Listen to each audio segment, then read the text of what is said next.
Good morning, everyone. Today, I am going to discuss about the concept of abatement, which is defined under Indian Penal Code.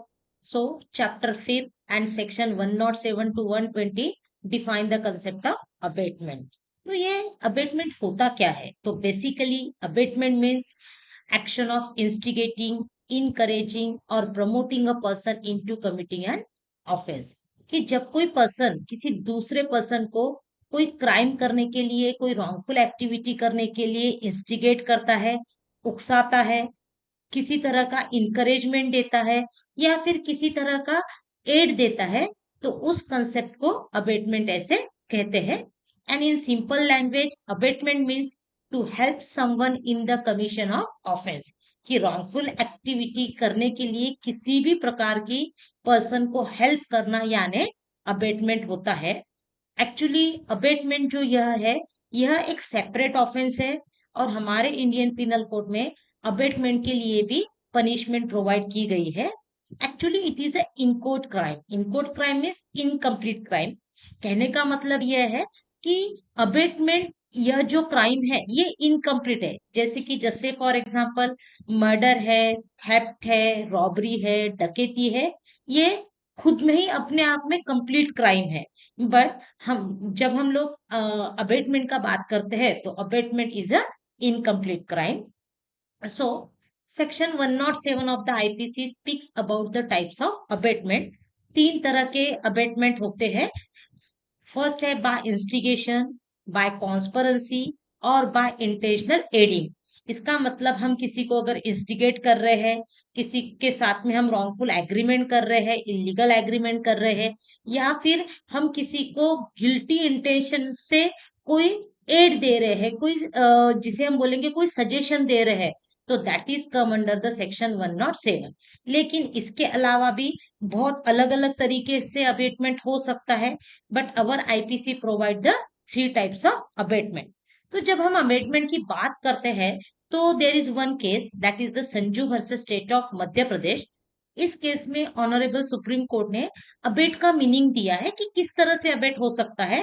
तो to assist, किसी की सहायता करना, to give aid, to command, to procure, to counsel, to encourage और to set another one to commit, यानी किसी भी तरह से सामने वाले पर्सन को इलीगल एक्टिविटी करने के लिए प्रोत्साहित करना, तो उस कंसेप्ट को अबेट की कहा जाता है।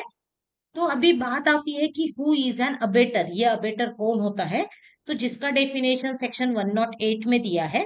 तो abettor is a person who abet the commission of such wrongful act that will be deemed to an offence in the eye of law. कहने का मतलब यह है कि जब कभी हम किसी दूसरे पर्सन को क्राइम करने के लिए अबेट करते हैं, रॉन्गफुल एक्टिविटी करने के लिए हम सजेस्ट करते हैं या फिर कोई इनकरेजमेंट देते हैं, तो इन द आई ऑफ लॉ उसे भी ऑफेंस कहा जाता है। तो ये जो अबेटर होता है he can be instigator, conspirator और हेल्पर होता है। और सबसे मेन यानी कि जब हम कभी किसी पर्सन को अबेट करते हैं तो वो किसी रॉन्गफुल एक्टिविटी करने के लिए हमने उसको अबेट किया होना चाहिए। Then section 108 A, abetment in India of offence outside India. बहुत सी बार ऐसे भी होता है कि पर्सन को अबेटमेंट जो है वो इंडियन पर्सन के द्वारा मिली गई होती है, लेकिन वो ऑफेंस अगर उसने फॉरेन कंट्री में किया है तो भी वहां सेक्शन 101 ए अप्लाई होगा और उस पर्सन को पनिशमेंट दिया जाएगा। जैसे इलस्ट्रेशन दिया हुआ है, A in India instigate P, a foreigner in Goa to commit a murder in Goa is guilty of the abetting murder. इसका मतलब यह है कि ए यह इंडिया से बिलोंग करता है और उसने बी को इंस्टिगेट किया है गोवा में क्राइम करने के लिए, कि जो बी ये जो है फॉरेनर है और according to that instigation B ने क्राइम कमिट किया है गोवा में। तो यहाँ ए यह अबेटिंग ऑफ मर्डर के लिए पनिशेबल रहेगा, लाइबल रहेगा because of that section 108 of IPC. Then punishment for abetment. तो जब अबेटमेंट की पनिशमेंट की बात आती है तो देयर आर फोर फैक्टर्स कि ऑन दैट बेसिस अबेटर का लाइबिलिटी होता है। सबसे पहले है कि उसने किस एक्टिविटी के लिए अबेटमेंट किया है, what was the intention behind that abetment, और अकॉर्डिंगली जिस चीज के लिए, जिस एक्टिविटी के लिए उसने अबेट किया था, उस तरह का ही एक्शन हुआ है, या फिर जिस पर्सन ने वो एक्टिविटी किया है, what was the intention behind that activity. तो ये सारी चीजें ध्यान में रखते हुए ही अबेटर ये पनिशमेंट के लिए लायबल होता है, जो कि सेक्शन 109 टू 120 में प्रोवाइड की गई है। तो सबसे पहले बात करेंगे हम सेक्शन 109 का। तो सेक्शन 109 सेज दैट कि ऐसे कोई ऑफेंसेस है कि जिस ऑफेंसेस के लिए कोई पनिशमेंट प्रोवाइड नहीं की गई है एज एन अबेटर, बट उस ऑफेंस में अगर अबेटमेंट हुआ है, तो जिस ऑफेंस के लिए अबेट किया गया है, उसी ऑफेंस में जो पनिशमेंट इंडियन पिनल कोड में है, वह पनिशमेंट उसको दिया जाएगा।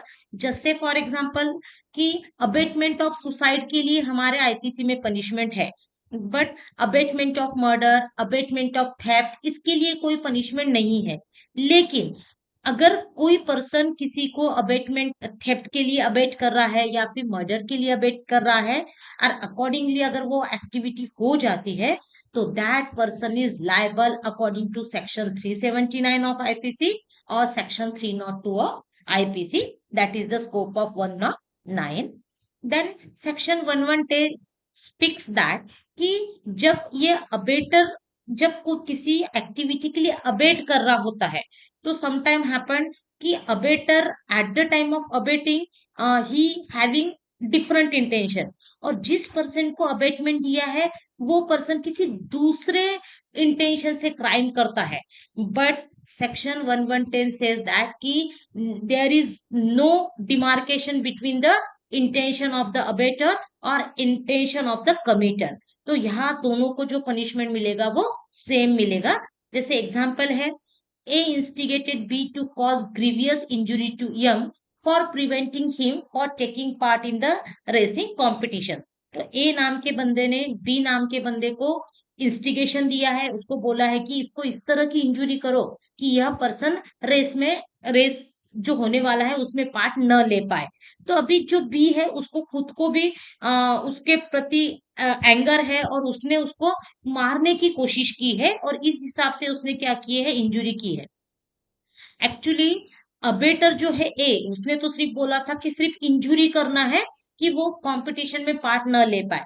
बट यहाँ क्या हुआ है, अटेम्प्ट टू मर्डर हुआ है। तो भला ही ए का जो इंटेंशन था वो अलग था, और जो बी का इंटेंशन है वो अलग है, लेकिन जो पनिशमेंट मिलेगी वो दोनों को सेम मिलेगी। It means that abettor is liable for the attempt to commit murder. Then section 111 speaks about the principle of probable consequences. तो ये 1110 का ही अपग्रेडेड वर्जन है। इसमें बताया गया है कि most of the time there is a difference between the intended act of abater and actual act done by the person, but इससे कोई फर्क नहीं पड़ता है। जो भी प्रोबेबल कॉन्सिक्वेंसेस होगा अबेटमेंट का, उसी रिगार्डिंग पनिशमेंट दिया जाएगा। जैसे फॉर एग्जांपल कि अबेटमेंट यह बिटिंग के लिए हुआ था, मारने के लिए हुआ था, लेकिन जिस पर्सन ने वो एक्टिविटी किया है उसने स्टैबिंग किया है।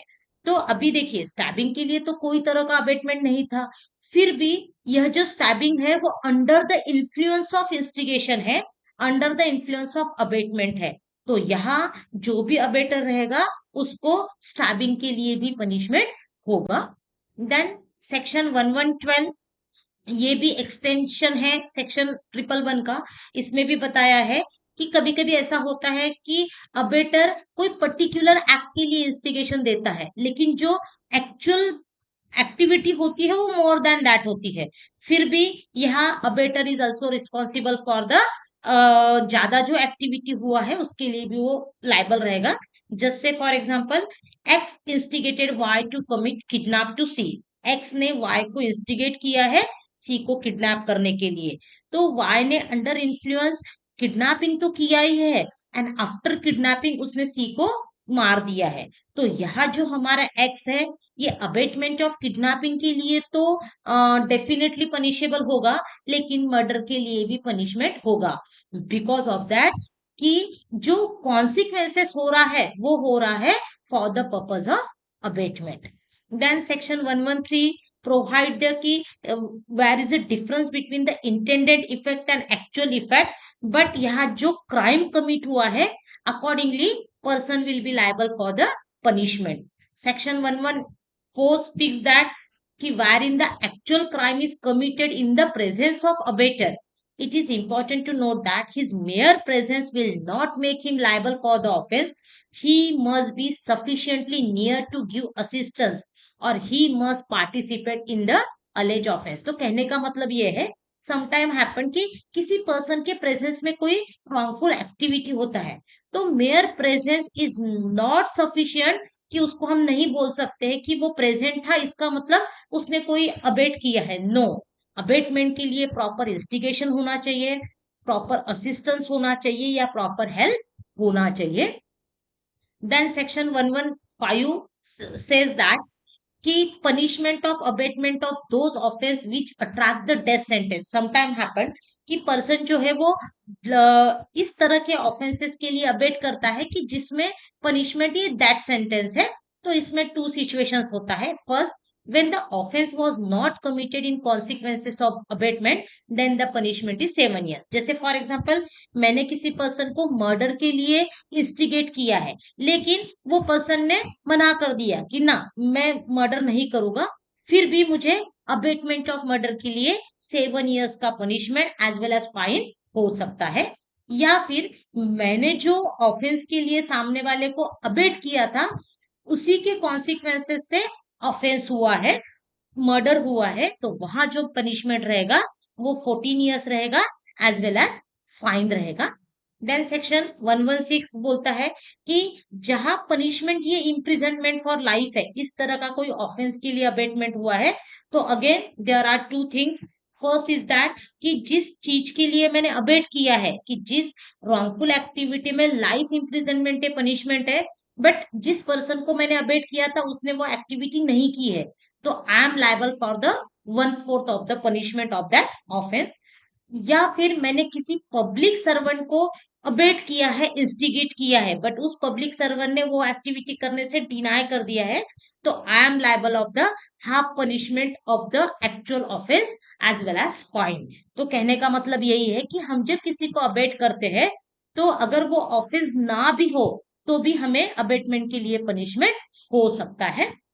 Then section 118 to 120 intentional facilitation in crime बोला है सेक्शन 118 में। सेक्शन 119 बोलता है कि पब्लिक सर्वेंट को अगर हम ऑफेंस ऑफ अबेटमेंट के लिए अगर हम लोग इंस्टिगेट कर रहे हैं या फिर एड कर रहे हैं, इंकरेजमेंट कर रहे हैं, तो उसके लिए पनिशमेंट दिया है। And section 120 speaks about the punishment for deliberately hiding the identity for the offence of abetment. कि आई नो, मुझे पता है कि इस पर्सन ने अबेट किया था और इसके अबेटमेंट की वजह से ही ऑफेंस हुआ है, लेकिन अगर उस पर्सन की आइडेंटिटी अगर मैं हाइड कर रही हूँ, तो according to section 120 of the code I am responsible for the punishment. So last but not least, the offence of abetment is based on the principle of natural justice which provide for the punishment of maintaining just and fair law. It is based on the jurisprudence that accomplice in the crime shall also be punished with the main offender. तो कहने का मतलब यही है कि दो abetment is a inchoate crime, incomplete crime, but according to abetment अगर कोई क्राइम हो जाता है, तो that abettor, that person is also responsible for the same punishment. Thank you very much.